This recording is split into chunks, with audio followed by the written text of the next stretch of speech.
Assalamualaikum warahmatullahi wabarakatuh. Hari ini kita jalan-jalan ke kebun. Bab 599, tunjuk ke arah. Di sisi lain, Ye Guan dan Mu Yuan tiba di depan gua dewa. Wajah Mu Yuan muram. Keluarga kerajaan adalah keturunan dewa palsu. Mereka mungkin bisa berkomunikasi dengan dewa palsu itu. Saya mungkin ketahuan. Ye Guan tersenyum dan berkata, tidak masalah. Mu Yuan memandang Ye Guan, dan Ye Guan berkata lagi, terkena terbuka, bukan apa-apa. Senyuman muncul di wajah Mu Yuan. Dia mengagumi kepercayaan diri Ye Guan dari lubuk hatinya. Dalam perjalanan mengembangkan Taoisme, dia paling takut pada tangan dan kaki dan menjadi patuh. Ye Guan melihat ke gua dewa dan bertanya, Senior, apakah kamu pernah ke tempat ini? Mu Yuan menggelengkan kepalanya, tidak. Ye Guan sedikit terkejut, tidak. Mu Yuan mengangguk, saya tahu tempat ini, tetapi saya belum pernah ke sana. Tuhan tidak suka orang lain mengganggu tempat ini. Oleh karena itu, tempat ini disegel olehnya dengan kekuatan ilahi. Orang-orang kuat yang masuk akan ditekan. Lebih kejam lagi. Ye Guan Dao, apakah mereka semua orang tanpa budidaya? Mu Yuan menggelengkan kepalanya, saya tidak tahu. Ye Guan tersenyum dan berkata, masuk dan lihat. Mu Yuan mengangguk, lalu memasuki menara kecil untuk berlatih. Sekarang, dia telah jatuh cinta pada Ye Guan, sebuah menara kecil. Sungguh alat ajaib untuk berkultivasi. Setelah Mu Yuan pergi, Ye Guangwang melihat ke gua dewa di kejauhan, tubuhnya gemetar, dan dia berubah menjadi cahaya pedang dan terbang. Namun, saat dia hendak mendekati gua dewa, kekuatan dewa yang tak terlihat tiba-tiba memenjarakannya di tempatnya. Pada saat yang sama, sebuah suara kuno tiba-tiba terdengar dari lapangan. Orang luar tidak diperbolehkan memasuki tempat ini tanpa izin. Ye Guan berpikir sejenak, lalu membuka telapak tangannya, dan segel dewa muncul di tangannya. Terjadi keheningan sesaat, dan kekuatan ilahi yang tak terlihat tiba-tiba menghilang. Ye Guan menyingkirkan segel dewa, lalu berubah menjadi cahaya pedang dan tenggelam ke dalam gua dewa. Tak lama setelah Ye Guan memasuki gua Senyi, keduanya muncul di depan gua Senyi. Laki-laki memakai kemeja putih dan perempuan memakai rok polos. Pria itu melirik ke arah gua dewa, lalu menarik wanita itu menuju gua. Saat mereka mendekati gua, kekuatan dewa yang tak terlihat tiba-tiba muncul di sekitar mereka, mengunci mereka berdua seperti sangkar. Sebuah suara kuno tiba-tiba terdengar dari lapangan. Orang luar tidak diperbolehkan masuk ke sini tanpa izin. Kali ini, wanita dengan rok polos melambaikan lengan bajunya. Kekuatan suci itu menghilang tanpa jejak. Setelah hening beberapa saat, suara kuno itu tiba-tiba berkata, silakan masuk. Pria, setelah waktu yang tidak diketahui, Ye Guan perlahan membuka matanya. Ketika dia muncul lagi, dia sudah berada di depan sebuah kota kecil. Tak jauh di depannya ada gerbang kota. Di depan gerbang itu terdapat beberapa anak yang sedang bermain sepak bola dengan penuh kegembiraan. Ye Guan sedikit penasaran, tetapi pada saat ini, dia sepertinya merasakan sesuatu, dan alisnya tiba-tiba mengerutkan kening, karena dia menemukan bahwa kultivasinya telah ditekan. Dia mencoba melawan, tapi tidak ada gunanya. Ye Guan mendongak dan melihat sekeliling. Sedikit terkejut, dewa ini sudah tidak ada lagi. Tapi kekuatan yang ditinggalkan oleh pihak lain masih mampu menekan orang luar di sini. Seolah merasakan sesuatu, alis Ye Guan tiba-tiba mengerutkan kening. Dia melihat ke langit dan melihat dua cahaya putih berkedip di langit. Melihat adegan ini, Ye Guan langsung tercengang. Apa-apaan? Apakah orang-orang di sini mempunyai budidaya? Ada perkelahian. Saat ini, di gerbang kota kecil di kejauhan, seorang anak tiba-tiba berteriak. Ye Guan melihat ke arah sekelompok anak-anak. Semua anak melihat ke langit. Kamu Guan, ledakan, pada saat ini, terdengar suara keras lagi dari langit, dan kemudian, aliran energi mengerikan keluar dari langit. Melihat pemandangan ini, ekspresi Ye Guan tiba-tiba berubah. Energi ini sangat kuat. Jika jatuh, kota akan berubah menjadi debu dalam sekejap. Namun saat berikutnya, dia membeku, karena dia menemukan bahwa energi tersebut menghilang tanpa jejak begitu mendekati langit di atas kota. Ada kekuatan misterius yang melindungi kota ini. Pada saat ini, sesosok tubuh tiba-tiba jatuh dari langit dan jatuh ke kota kecil. Di langit, seorang lelaki tua memandang ke bawah ke kota di bawah, ekspresinya sangat jelek.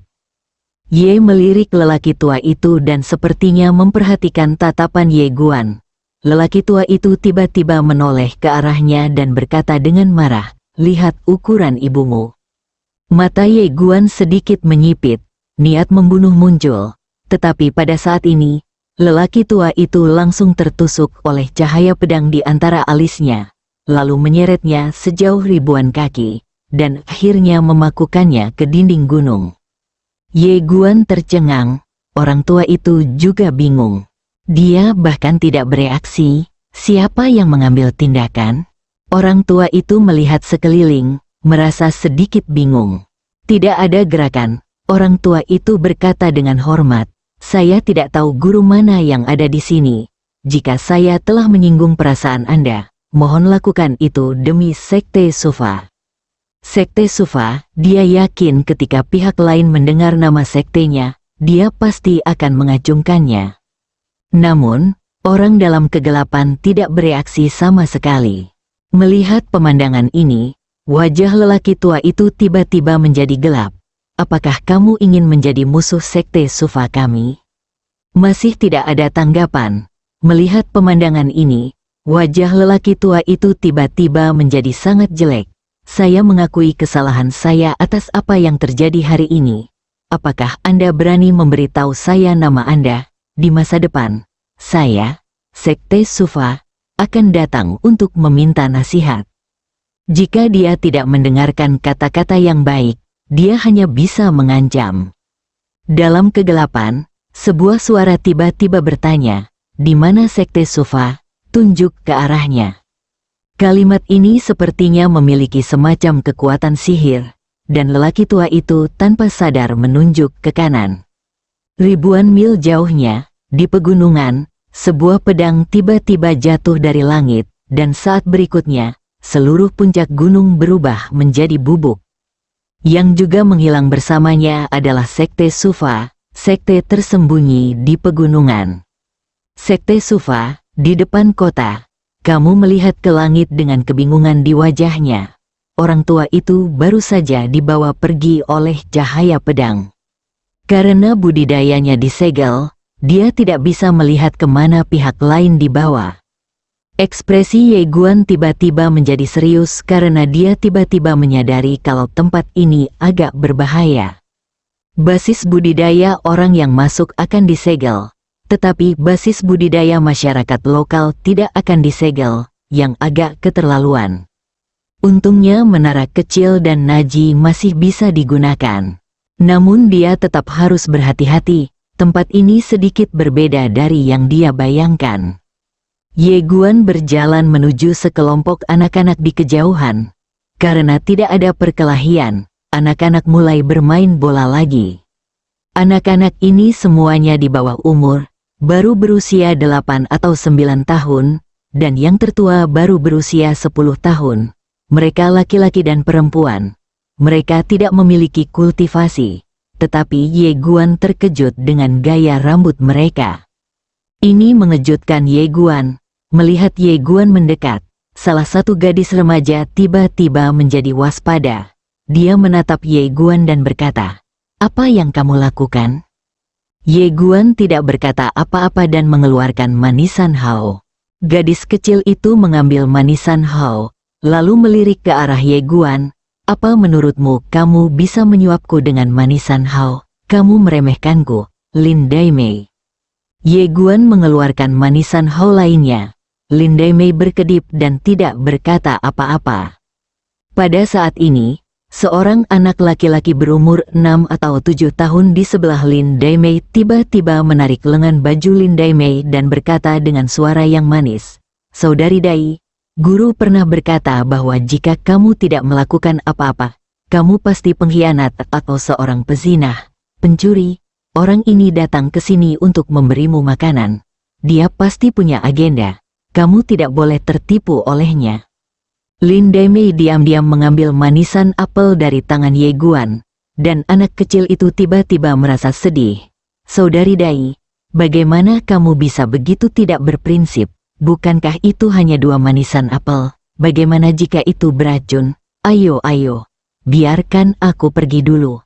Biarkan aku memberimu rasa." Lin Daimei berbalik dan menamparkan kepala anak kecil itu. Dia memelototi anak kecil itu dan berkata, "Goudan, apakah kamu ingin dipukul?" Anak kecil itu mengepalkan tangannya dan wajahnya memerah.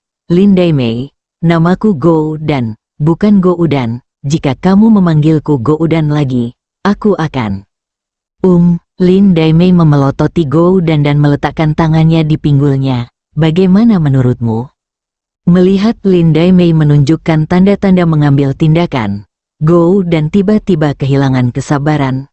Dia ragu-ragu dan kemudian berkata, "Lin Daimei, kamu harus berpikir jernih. Jika kamu memukulku, aku pasti akan mengeluh kepada guru. Kapan waktunya datang, kamu pasti akan dihukum oleh guru. Jika kamu dihukum, kamu pasti akan memukulku lagi, dan kemudian aku akan mengajukan keluhan, dan kamu akan terus dihukum. Kamulah yang akan terluka." "Kamu Guan." Lin Daimei memelototi Goudan dengan tajam, dan kemudian menatap Ye Guan. "Guru berkata bahwa jika kamu bekerja keras tanpa hasil, kamu harus meminta sesuatu. Apa yang ingin kamu lakukan?" Ye Guan tersenyum dan berkata, "Saya ingin bertanya tentang beberapa hal di sini." Lin Daimei sedikit mengernyit. "Itu saja?" Ye Guan mengangguk, "Iya." Lin Daimei memandang Ye Guan sejenak dan berkata, "Kami ada 7 orang. Jika Anda mau, bisakah Anda memberi saya beberapa manisan lagi?"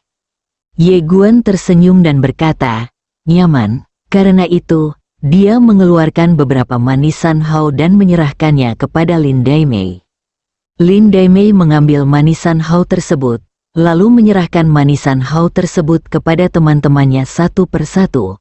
Saat dia menyerahkannya kepada Goudan ragu-ragu. "Lin Daimei, haruskah kita mendengarkan apa yang dia minta terlebih dahulu, lalu memutuskan untuk mengambil manisan hao pada tongkat? Jika dia menanyakan sesuatu yang kita tidak bisa jawab atau tidak bisa jawab, bukankah itu agak buruk bagi kita untuk mengambil manisan hao pada orang lain?" Kamu melirik Goudan. Sedikit terkejut, Lin Daimei merobek kertas manisan hao, langsung menjilatnya, lalu berkata dengan tenang, "Berhati-hati itu benar. Tapi kamu tidak boleh terlalu bertele-tele. Orang ini orang luar. Kurasa dia hanya ingin bertanya tentang dunia di sini. Bisakah dia kami akan menjawab pertanyaan itu? Saya pikir dia tidak akan menanyakan pertanyaan yang tidak dapat dijawab kepada kami." Kamu melirik Lin Daimei dan sedikit tersenyum. Goudan melirik Ye Guan. Masih sangat waspada. Bagaimana jika dia orang jahat? Lin Daimei mengulurkan tangan kecilnya, kembalikan manisan hao-nya. Goudan menggelengkan kepalanya dengan tergesa-gesa. "Aku diam." "Kamu Guan." Lin Daimei memelototi Goudan, lalu menoleh ke arah Ye Guan. "Tanya aku." Ye Guan tersenyum dan berkata, "Di mana tempat ini?" Lin Daimei mengeluarkan sebuah gulungan, lalu menatap Ye Guan. "Jika kamu bersedia memberiku 7 manisan hao lagi, peta ini milikmu, dan ada sesuatu yang ingin kamu ketahui di dalamnya." Ye Dian mengangguk, mengeluarkan 7 manisan hao dan menyerahkannya kepada Lin Daimei. Lin Daimei mengambil manisan hao, lalu menyerahkan peta itu kepada Ye Guan. Ye Guan mengambil peta itu dan hendak membukanya. Saat ini, Lin Daimei mengeluarkan peta lain dan berkata, "Jika kamu memberiku 7 manisan hao lagi, ini akan ada banyak hal di sana yang tidak ditemukan di peta sebelumnya." Ye Guan terdiam. Di mana kamu meletakkan boneka Matryoshka ini? Babak 600. Kota Haoran. Ye Guan tiba-tiba merasa bahwa gadis kecil ini pasti memiliki masa depan yang cerah jika dia sering pergi ke pavilion Xiambao. Melihat keheningan Ye Guan, Lin Daimei berkedip, lalu berkata dengan serius, "Kamu dapat membeli dan menjual dengan bebas. Kamu dapat memilih untuk tidak melakukannya." Ye Guan tersenyum, lalu mengeluarkan sebuah kotak dan menyerahkannya kepada Lin Daimei. Di dalam kotak itu, ada ratusan manisan hao. Melihat pemandangan ini, mata anak-anak di belakang Lin Daimei tiba-tiba berbinar. Beberapa dari mereka yang memakai celana tanpa selangkangan bahkan ngiler dengan rakus, ingin menerkam langsung ke arah mereka. Mata Gou dan juga berbinar, tapi dia tidak tahu apa yang dia pikirkan. Dia melirik Lin Daimei dan ragu-ragu untuk berbicara. Lin Daimei melirik kotak itu, dia mengeluarkan 7 manisan hao, dan kemudian menyerahkan gulungan itu di tangannya kepada Ye Guan. Ye Guan menunjuk ke arah manisan hao di dalam kotak dan berkata sambil tersenyum, "Semua itu milikmu." Lin Daimei menggelengkan kepalanya, gulungan ini hanya bernilai 7 manisan hao. Mendengar ini, Ye Guan sedikit terkejut. Lin Daimei menyerahkan manisan hao kepada anak-anak di belakangnya. Anak-anak langsung senang. Mereka memakan 1 manisan hao dan masih ada 1 di tangan mereka. Seolah-olah mereka sedang merayakan tahun baru. Melihat Lin Daimei benar-benar menolak menerima sisa manisan hao, Ye Guan berpikir sejenak lalu menyimpan kotak itu. Saat anak-anak melihat adegan ini, mereka merasa sedikit enggan untuk melepaskannya. Ada begitu banyak manisan hao di dalamnya. Ye Guan membuka 2 gulungan yang diberikan Lin Daimei padanya. Setelah membaca sejenak, dia tiba-tiba memiliki pemahaman umum tentang tempat ini. Dunia Haoran, orang luar menyebut tempat ini Senyi Dongtian, namun nyatanya orang di sini menyebutnya Haoran Realem. Haoran Realem terbagi menjadi 2 negara bagian, yaitu Prefektur Nanwen dan Prefektur Beiwu. Wenzhou pandai sastra, Beizu pandai seni bela diri. Tentu saja sastrawan Wenzhou di sini bukanlah sastrawan yang hanya bisa mengikat ayam dengan tangannya.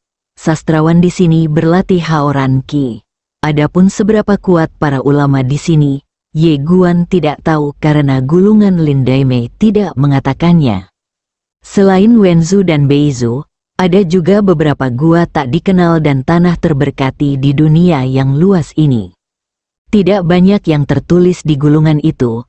Mungkin karena saya tidak tahu.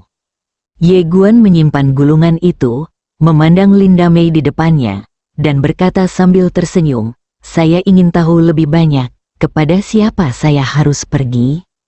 Menguasai, orang yang berbicara bukanlah Lin Daimei, tapi Gou dan yang berdiri di samping. Ye Guan memandang Gou dan, "Tuan," Gou dan mengangguk, "Ya, guru mengetahui segalanya. Jika Anda ingin mengetahui lebih banyak, Anda hanya dapat menemui guru." Ye Guan tersenyum dan berkata, "Bisakah kamu membawaku mencari guru?" Gou dan menggelengkan kepalanya sedikit, "Tidak, karena tuannya sudah keluar dan belum kembali." Ye Guan sedikit mengangguk. "Itu dia," Lin Daimei tiba-tiba berkata, "Apakah Anda memerlukan tempat tinggal?" Ye Guan memandang Lin Daimei, dan Lin Daimei mengulurkan tangan, "Menginap 1 hari, 7 manisan hao." Ye Guan tersenyum dan berkata, "Oke." Sudut mulut Lin Daimei sedikit terangkat, "Ayo pergi, aku akan mengantarmu ke sana." Ye Guan mengangguk, "Oke." Ye Guan mengikuti Lin Daimei ke kota kecil. Kota itu disebut kota Haoran. Kota itu tidak terlalu besar. Rumah-rumahnya semuanya terbuat dari batu. Lin Daimei jelas bersenang-senang di tempat ini, karena setiap kali bertemu dengan seorang anak, anak tersebut akan dengan hormat memanggil kakak perempuannya. Tak hanya itu, saat orang dewasa bertemu Lin Daimei, mereka juga akan menyapa sambil tersenyum. Ye Guan melihat ke arah Lin Daimei. Dia tampak baru berusia 11 atau 12 tahun, Dia mengenakan rok bermotif bunga kecil dengan banyak tambalan di atasnya. Melihat Lin Daimei di depannya, ekspresi Ye Guan serius dan dia terkejut di dalam hatinya. Karena fisik Lin Daimei ini sangat istimewa, ia adalah tubuh spiritual legendaris dari Jalan Besar. Tidak hanya Lin Daimei, tetapi anak-anak yang ditemuinya sepanjang perjalanan semuanya sangat berbakat. Jika mereka berlatih kultivasi, anak-anak ini akan mempunyai masa depan yang buruk.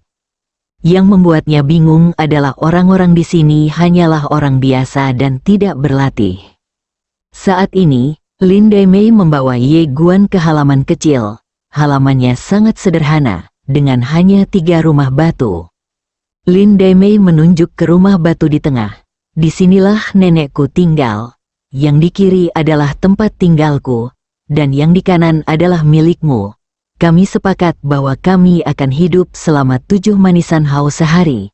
Jika kamu tidak hidup selama 1 hari, kamu tidak akan bisa tinggal di sana. Saya ingin 7. Ye Guan mengangguk. Oke. Lin Daimei menatap Ye Guan. Apakah kamu perlu makan? Ye Guan tersenyum dan berkata, itu perlu diganti dengan manisan hao, kan? Lin Daimei menyeringai. Ya. Ye Guan sedikit penasaran. Mengapa kamu tidak memesan yang lain, misalnya, uang atau batu spiritual? Lin Daimei sedikit bingung. Apa itu? Ye Guan tercengang. Lin Daimei bertanya lagi, apakah ada sesuatu dari luar? Ye Guan mengangguk. Ya. Lin Daimei menggelengkan kepalanya sedikit. Barang-barang dari luar tidak ada gunanya bagi kami. Tentu saja, jika kamu punya makanan lain, kamu bisa menukarnya denganku. Ye Guan terdiam.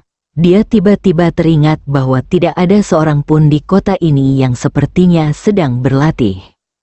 Lin Daimei melanjutkan, saya akan memasak tepat waktu setiap hari. Jika Anda ingin makan, Anda bisa menukarnya dengan sesuatu, selain manisan hao, yang lainnya boleh. Ye Guan tersenyum dan berkata, oke. Lin Daimei berbalik dan pergi. Seolah dia memikirkan sesuatu. Dia berbalik untuk melihat Ye Guan lagi, tapi berhenti berbicara.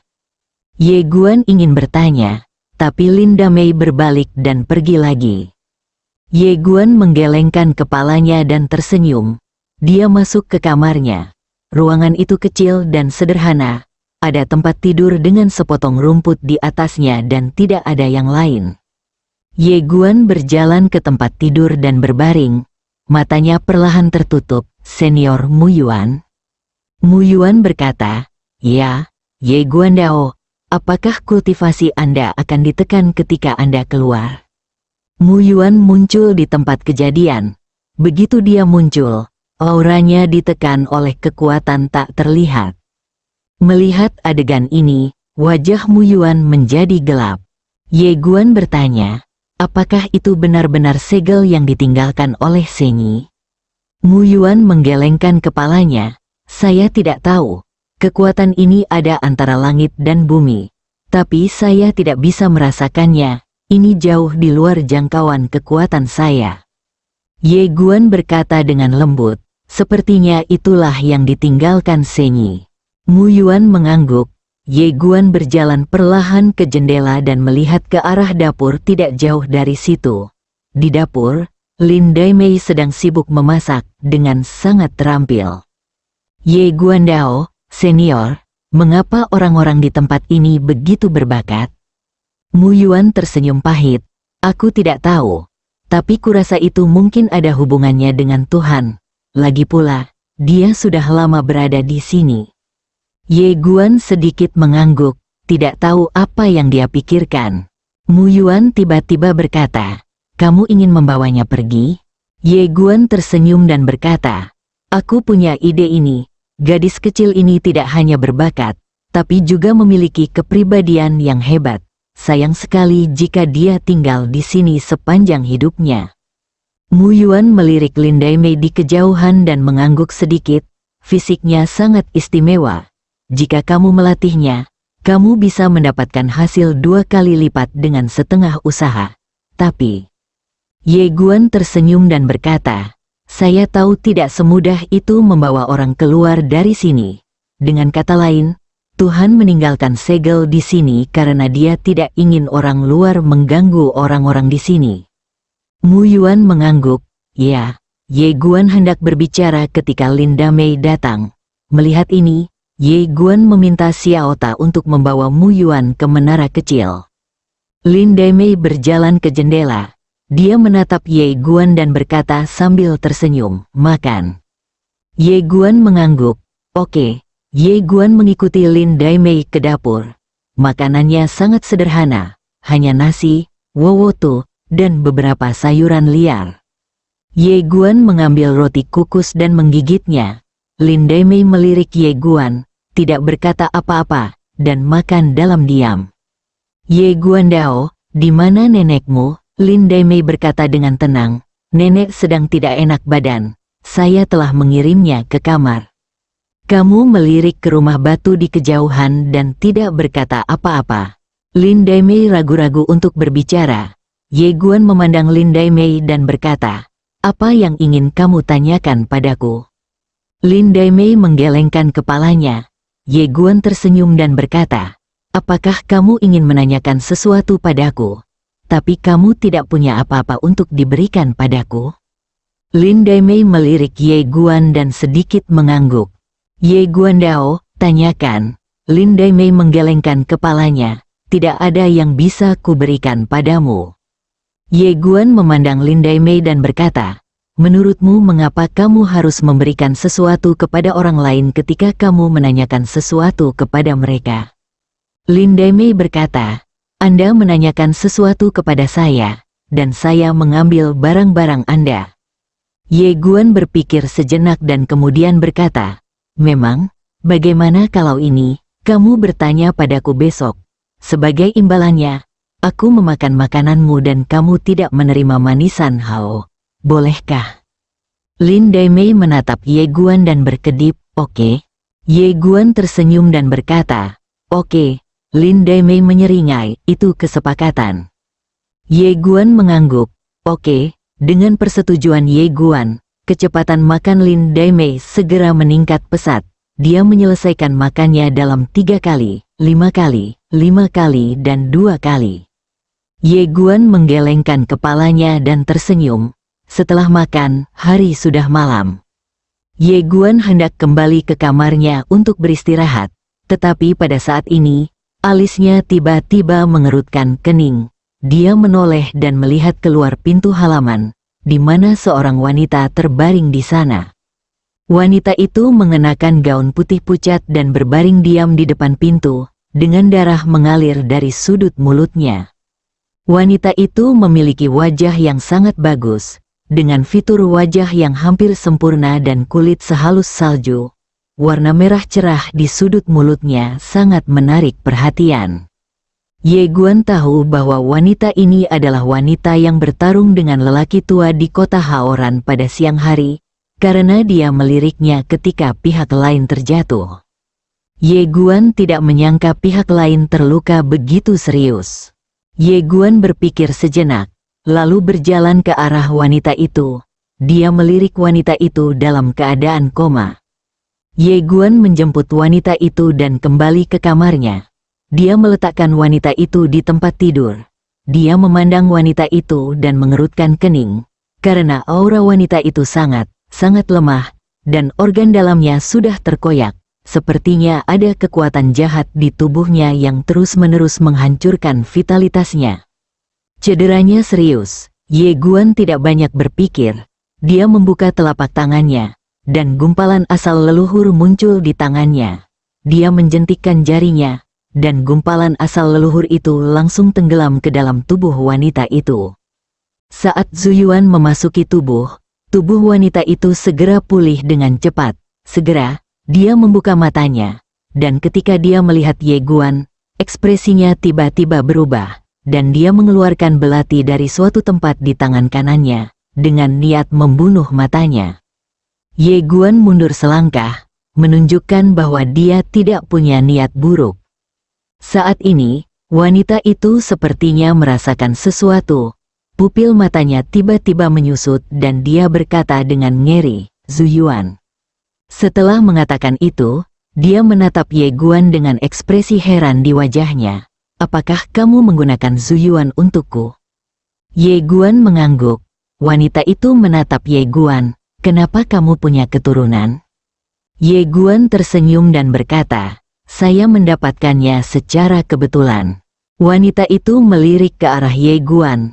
Setelah sekian lama, dia menyingkirkan belatinya dan berkata, "Terima kasih." Ye Guan tersenyum dan tidak berkata apa-apa. Wanita itu duduk bersila dan perlahan menutup matanya. Setelah beberapa saat, dia membuka matanya. Matanya penuh dengan keterkejutan karena semua lukanya telah pulih jejak. "Zuyuan," wanita itu menatap Ye Guan dalam-dalam, lalu berkata, "Apa yang Anda sebut yang mulia?" "Kamu Guan Dao, kamu Guan." Wanita itu mengangguk, "Nama saya Qin Sui. Terima kasih Tuan Ye karena telah menyelamatkan hidup saya." Ye Guan mengangguk sedikit dan hendak berbicara ketika Qin Sui tiba-tiba turun dari tempat tidur. Dia melirik ke arah Ye Guan dan kemudian berkata, "Tuan Ye, ada sesuatu yang mendesak untuk saya lakukan. Saya akan membalas kebaikan Anda yang besar di masa depan." Setelah mengatakan itu, dia berbalik dan pergi. Ye Guan melihat keluar jendela. Setelah wanita itu meninggalkan halaman, dia dengan cepat menghilang di ujung jalan. Ye Guan menarik pandangannya dan kembali ke tempat tidur.